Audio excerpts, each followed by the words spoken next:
তো আপোনালোকে হয়তো বহুতে কিছুমান কিতাপ অধ্যয়ন নকৰে, তো আপোনালোকে বহু কিতাপ সময় পালে অধ্যয়ন কৰিব।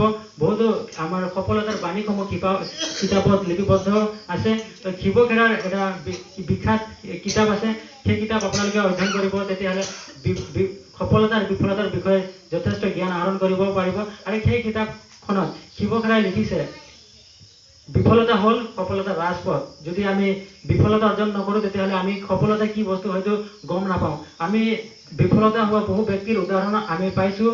আমি আমেৰিকা যুক্তৰাষ্ট্ৰৰ প্ৰাক্তন ৰাষ্ট্ৰপতি আব্ৰাহাম লিংকন, তেওঁ 22 বছৰ বয়সৰ পৰা বহু ব্যৱসায় বাণিজ্য অন্যান্য দিশত বহুতো বিফলতা অৰ্জন কৰিছিল, কিন্তু তেওঁ থমকি নৰয়, তেওঁ পুনৰ নতুন উদ্যমেৰে আগবাঢ়ি গৈছিল। অৱশেষত তেওঁ আমেৰিকা যুক্তৰাষ্ট্ৰৰ এজন ৰাষ্ট্ৰপতি হিচাপে নিয়োজিত হৈছিল।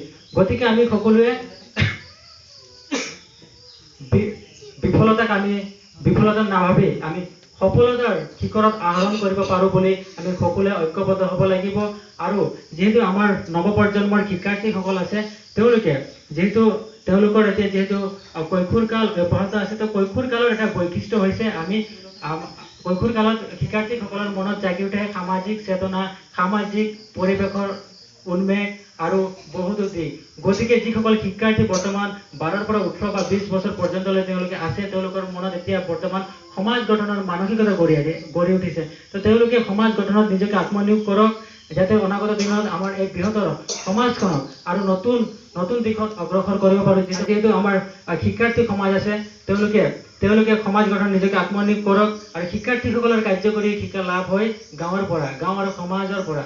গতিকে আমি কাৰ্যকৰী শিক্ষা গাঁৱৰ পৰা লাভ কৰিবই লাগিব, সমাজৰ পৰা লাভ কৰিবই লাগিব। আৰু এজন ছাত্ৰ হ'বলৈ হ'লে আমি কেৱল মহাবিদ্যালয় বা স্কুল গ'লেই এজন ছাত্ৰ হিচাপে পৰিগণিত কেতিয়াও হ'ব নোৱাৰে।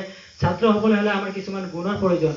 সত্যবাদিতা, অনুসন্ধিৎসা, নিৰপেক্ষ, স্পষ্টবাদিতা, সুমন, এনেকুৱা ধৰণৰ গুণ থাকিব লাগিব। তেতিয়াহে এজন ছাত্ৰ হিচাপে নিজকে গঢ়ি দিব। যিহেতু আমাৰো এনেকুৱা গুণ নাই, তো আমিও হ'বলৈ চেষ্টা কৰিম আৰু সমাজ হিতৈষী কিছুমান কাৰ্য সম্পাদন কৰি